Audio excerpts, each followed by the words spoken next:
Today, July 31st, 2023, I'm visiting one of my favorite places of all in the Big Thicket, the Watson Native Plant Preserve in Warren, Texas, Tyler County, deep in the heart of the Big Thicket area. We're looking at Geraldine's home, the A-frame she built by hand.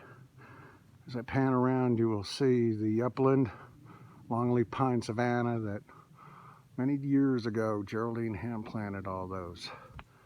But what we're really here for is down here in the Bagall and boggy areas. Here's Hibiscus aculeatus, piney woods hibiscus. Here's one of the gay feathers that occur here, Liatris acidota.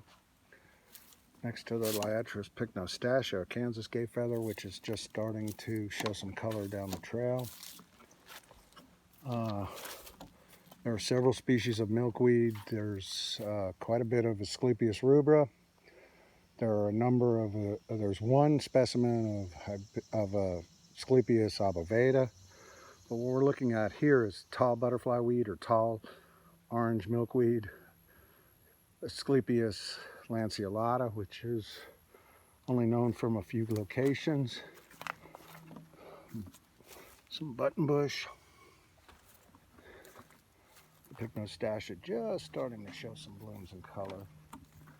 One of my favorite bog species of Eupatorium rotundifolia, just coming into bloom.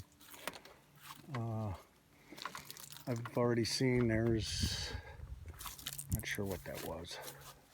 Wings were flapping. I've seen a giant butterfly. I've seen a couple of tiger swallowtails. I saw a few sulfurs.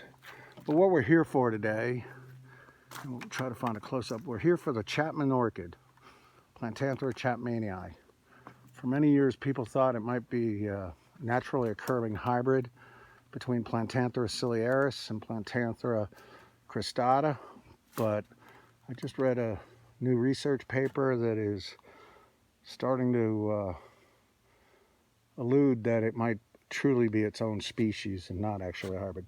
There's some Sarracenias. You come in early spring, the Sarracenias before the ferns come up. It's quite spectacular to see the pitcher plants in bloom.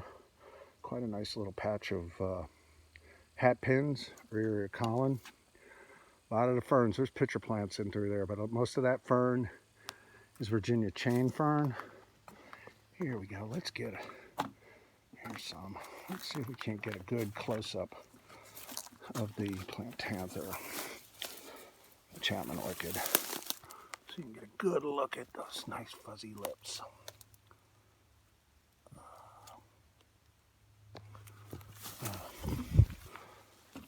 Downy American snowbell. Oops, shade. Let's do it from this end if you can see. Quite hairy. Styrax americanus variety pulvulanum. She also has a colony that she collected the seed from about 20 miles away of Styrax grandifolius, a big leaf snowbell. Nice patches. It's a good year for the Chapman orchids here. Like I said, it's not very common. I've only seen it in about 7 other locations, all down here in this general Tyler, Hardin County to the south. A few places on the Big Thicket. There's some on the Kirby Kirby State Forest. There's another nice one. Another one of our more uncommon shrubs, Clethra anifolia, or sweet pepper shrub, just finishing up blooming. And we know about a half dozen, maybe 7 locations total, furthest north being below the dam at Sam Raven, otherwise they're all down here. Nice panoramic. But if you've never had a chance to visit the Watson Preserve, I highly recommend it. There pretty much isn't a bad time of the year to come visit. Even after they do the prescribed burning, there's still exciting things to see. But there'll be a field trip at the Fall Symposium in November. We all meet up in Nacogdoches. If you can't sign up for that trip, I highly recommend you come and see Geraldine's.